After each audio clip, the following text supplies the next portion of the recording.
मनुस्मृति जिसे बाबा साहब अम्बेडकर ने जलाया था, अब दिल्ली विश्वविद्यालय ये प्रस्ताव रखी है कि उसे सिलेबस में लागू किया जाए और दिल्ली के विश्वविद्यालय में पाठ्यक्रम में उसे शामिल किया जाए। दिल्ली विश्वविद्यालय मतलब पूरे विश्व का ज्ञान, वहाँ पे पूरे विश्व के जो लोग हैं, जो तमाम तरह के पाठ्यक्रम है उसे वहाँ शामिल किया जाता है। तो जो ब्राह्मणवादी सोच लोग हैं, मनुवादी सोच के लोग हैं, वो चाहते हैं कि दिल्ली विश्वविद्यालय में अब मनुस्मृति पढ़ाया जाए। तो मनुस्मृति क्या है?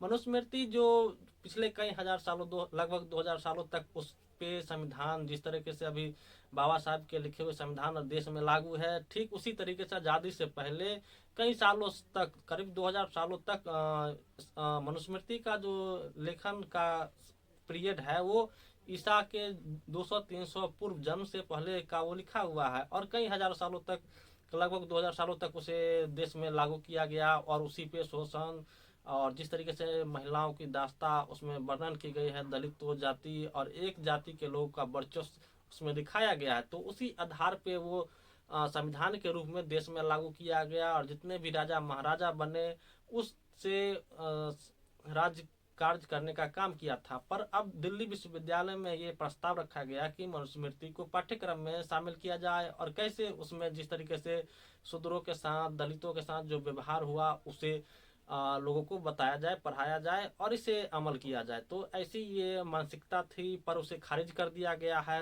तो अगर मनुस्मृति पढ़ाया जाता है तो बाबा साहब के लिखे हुए किताब एनिलेशन कास्ट और तमाम तरह के जो किताब लिखे गए हैं, गुलामगिरी जो ज्योतिबा फुले लिखे थे, उनको भी पढ़ाया जाए। अगर सावरकर और गोलवलकर की विचारधारा को पढ़ाया जाता है तो वहाँ पे बाबा साहब अम्बेडकर के साथ साथ गुलामगिरी लिखने वाले ज्योतिबा फुले और तमाम तरह के जो बहुजन नायक थे उनके विचारों को भी पढ़ाया जा, पर इस पे बात नहीं होती है। और जो किताब सिलेबस जो तय करती है उसमें हिंदू पाठ्यक्रम को ज़्यादातर मान्यता दी जा रही है।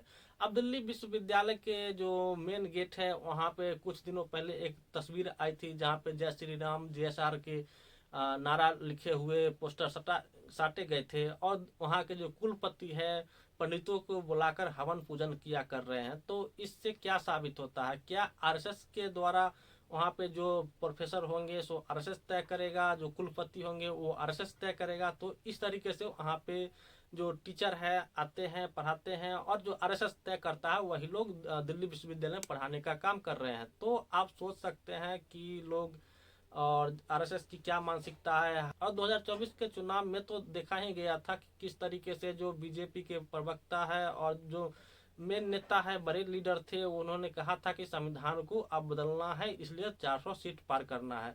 तो सोच सकते हैं मुट्ठी भर के लोग हैं और कैसे इस देश में तानाशाही रवैया अपना रहे हैं और मनुस्मृति लागू करने का काम कर रहे हैं, जिन्होंने बाबा साहब ने संविधान लिख के ये कहा था कि अब न मनुस्मृति से चलेगा, न उनकी विचारधारा को मानने वाले लोगों से चलने वाला है। अब इस देश को जो यहाँ के मूल निवासी लोग हैं और जो यहाँ के रहने वाले लोग हैं, स्थानीय लोग हैं, वो अब संविधान के हिसाब से उन्हें रूल और लॉ फॉलो करना पड़ेगा। तो ऐसे में अगर मनुस्मृति लाई जाती है तो बाबा साहब के लिखे गए संविधान के विरोध में होगा, जहाँ पे जाति व्यवस्था, वर्ण व्यवस्था, दास्ता और महिलाओं का जो सेग्रीगेशन है, आदिवासियों का सेग्रीगेशन, उनको जिस तरीके से रखा गया था, आदिवासियों को मजबूर करने किया गया था, जिस तरीके से गरीबी है भारत में, और तो तमाम तरह के ये समस्याएं हैं। तो उनके विरोध में जाकर के जो एक तरह से संविधान मानवता पे और समानता पे खड़ी हुई है,